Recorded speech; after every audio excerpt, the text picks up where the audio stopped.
Allah mendesain perjalanan hidup Nabi Shallallahu Alaihi Wasallam sebagai prototipe untuk masalah-masalah problematika manusia sampai hari kiamat.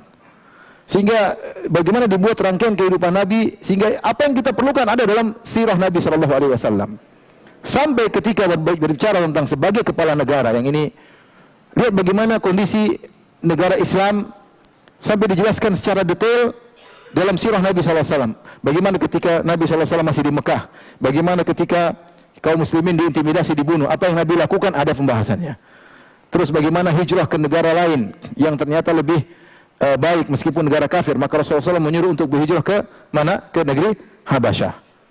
Ini dalam kondisi kaum muslim lemah. Kemudian ketika berpindah ke kota Nabi, Rasulullah bertetangga dengan orang Yahudi dari suku Bani Qainuqa, Bani Nadir, Bani Quraidah. Di situ juga ada komunitas orang musyrikin. Ternyata Rasulullah SAW bernegara, bertetangga dengan orang-orang non-muslim.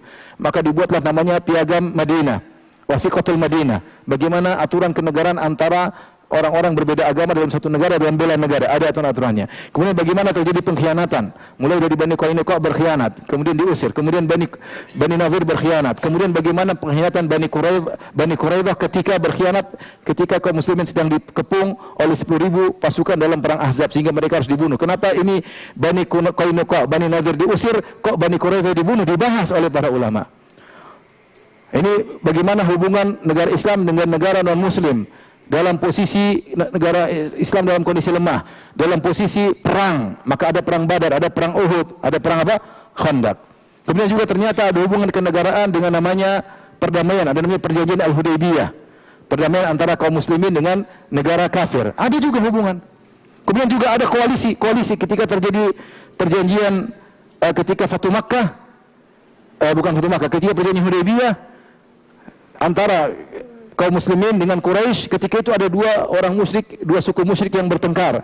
Yang satu namanya kabilah Khuza'ah, yang satu namanya kabilah Banu Bakar. Mereka ini sama-sama musyrik dan mereka bertengkar. Ketika kaum muslimin berdamai dengan Quraisy, maka Khuza'ah yang musyrik berkoalisi sama kaum muslimin. Banu Bakar yang musyrik berkoalisi sama apa? Quraisy. Ternyata dalam Islam juga ada koalisi antara negara muslim dengan negara kafir. Ada dicontohkan oleh Nabi Shallallahu Alaihi Wasallam. Kemudian akhirnya Bani Bakar berkhianat. Pada 2 tahun setelah perjanjian Hudaybiyah, mereka membunuh Bani Khuza'ah. Ada orang Khuza'ah dibunuh, koalisinya kaum muslimin. Maka Khuza'ah lapor kepada Nabi SAW, maka terjadi Fatu Makkah. Rasulullah membela koalisinya, kemudian menyerang apa? Kota Makkah. Ini semua ada aturannya. Demikian juga ada aturan Rasulullah SAW memaafkan. Musuh sudah ditangkap, dimaafkan.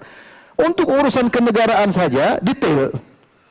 Yang menunjukkan bahwasanya hubungan negara Islam dengan negara non-muslim bukan perang selalu, tidak harus perang. Terkadang perang, terkadang mengalah, terkadang berdamai, terkadang berkoalisi. Sirah Nabi lengkap. Dan ini diantara mukjizat sirah Nabi Shallallahu Alaihi Wasallam. Kita bicara tentang masalah keluarga, lengkap nggak? Nabi masalah keluarga lengkap. Nabi pernah istri cuma 1, pernah. Nabi pernah apa? Berpoligami, dan dia praktisi terbaik dalam poligami. Kemudian Nabi istrinya pernah marah-marah, Nabi pernah meninggalkan mereka, Nabi pernah mencerai. Banyak kejadian-kejadian yang kita bisa mengambil pelajaran, oh beginilah rumah tangga yang terbaik.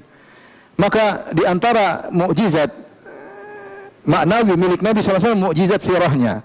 Maka kata Ibnu Hazm rahimahullahu taala, fa innahu man ta'ammala siratan Nabi sallallahu alaihi wasallam bisidqin, siapa yang baca sirah Nabi dengan benar, maka dia harus masuk Islam. Harusnya dia akan masuk apa? Islam. Dia akan pasti membenarkan Nabi sallallahu alaihi wasallam.